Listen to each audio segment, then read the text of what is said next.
WLBT's First Alert Weather Team is keeping you up to date with the latest information. From your morning commute to your afternoon drive, we're on your side, streaming on your favorite devices. WLBT First Alert Weather Plus.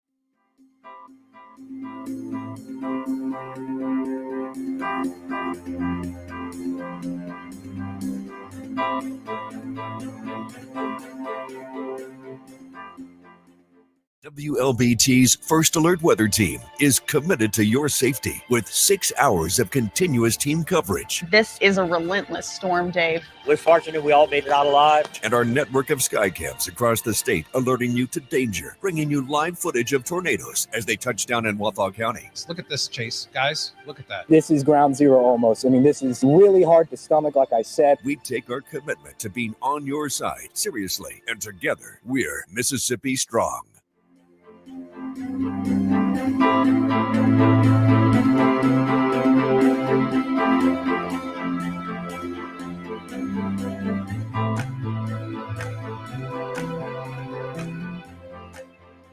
Weekdays, stream First Alert Weather Plus. Good morning, everyone. Thank you so much for joining us. WLBT's First Alert Weather Team is keeping you up to date with the latest information. From your morning commute to your afternoon drive, we're on your side, streaming on your favorite devices. WLBT First Alert Weather Plus.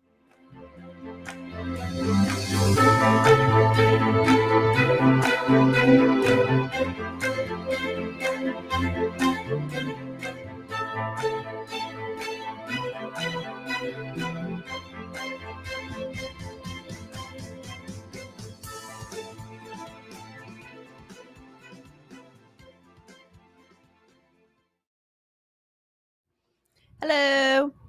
Hi, everyone. Thanks for joining us. WLBT First Alert Weather Plus and meteorologist Elise Ushman, meteorologist Danae Scales. It is Maroon Friday. Yeah.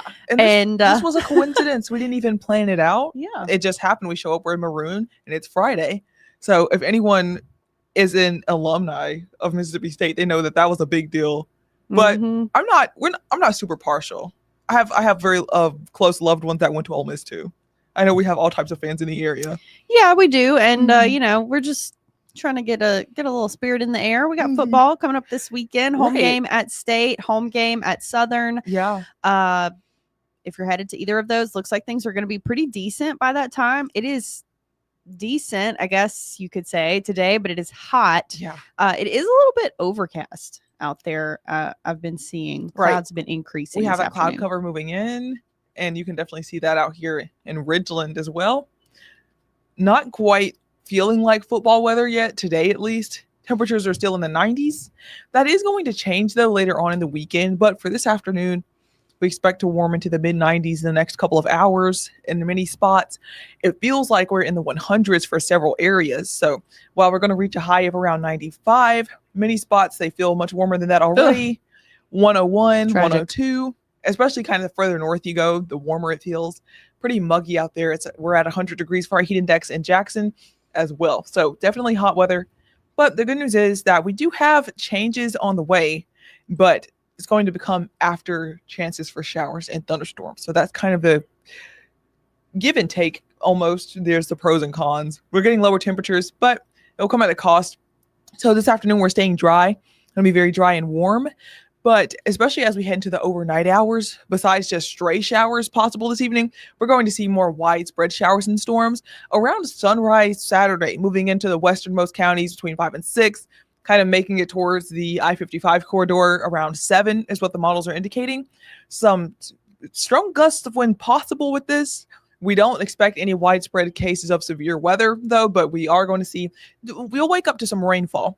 For the first half of the day, even by lunchtime, still seeing some of those showers, but into Saturday afternoon, then into Saturday evening, things will be calming down. We'll see more dry weather across much of the region, and that'll last throughout the weekend as well.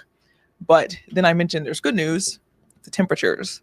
Yeah, things are going to be cooling off by Sunday, and tomorrow is not going to be as warm as today. You might feel comfortable at times on Saturday because we're going to have the rain in here early. That's going to keep our temperatures cooler for a bigger portion of the day.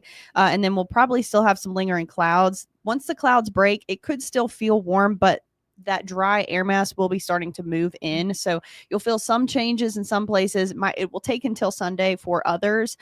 But by Sunday, we're all going to feel the effects of this front. It's going to be nice and sunny out there, beautiful conditions. It will feel like the mid 80s in the afternoon. And in the morning, we're going to get out the door in the mid 60s. So it will feel like that as well. And because this is more dry air pushing in, we're going to cool off pretty dramatically overnight Sunday night and have a really pleasant start on Monday. Now, we could see a little bit of moisture return into the middle part of next week. There's actually another front that's going to be pushing in here into the later part of the week. So all in all, next week is going to be pretty normal temperature-wise, but relatively comfortable compared to what we've got right now. Yes, that lower humidity, definitely what we love to see for this time of year, because it makes such a huge difference between feeling like 100 degrees or feeling closer to 90 or even the upper 80s. We're going to see our temperatures, the actual temperatures, linger in the 80s for a couple of days. But then by Tuesday, we will kind of see temperatures, just like Elise said, normal. Again, we'll be back in those lower 90s, but thankfully a little bit more dry for most of the day. So we hopefully won't be feeling like 105 like many areas could this afternoon. Yeah, so pretty hot and uncomfortable today, but I know there are plenty of people who like this kind of weather, so we're not going to complain about it. It's just a reminder that summer's not over. We still have over 2 weeks until the official start of fall. That's going to be on September 22nd. So we are getting closer. We'll have another little taste of fall as we head into the end of this weekend and early next week, and then it'll feel normal for late summer conditions for the remainder of next week. That's pretty much it, though. Yeah. Overall, can't complain. There's not too much that just jumps out in the forecast, anything super significant, kind of, fall weather. A little bit of a taste of fall. But thanks for joining us for WLBT First Alert Weather Plus. We have Tanisha Roby Caston and Miss Fannie Lane on in the comments here. I know there are some other people that are not commenting anything. But thanks for joining us. Have fun this weekend. Be safe. Enjoy the rest of your Friday. If you're not going to be tuning in to WLBT News, if you are going to be tuning in, Anna's going to be on at 3. I'll be on at 4 and 4:30. Dave will be on at 5 and 6, and then we'll be back here at 6:30 with another look at your digital forecast. And of course, lots of Friday night football going on tonight. So we're going to have plenty of coverage of that coming up in WLBT News at 10 o'clock tonight. And college football over the weekend. Yep, pretty comfortable conditions for that too. So closer and closer to fall. Enjoy, and we'll talk later.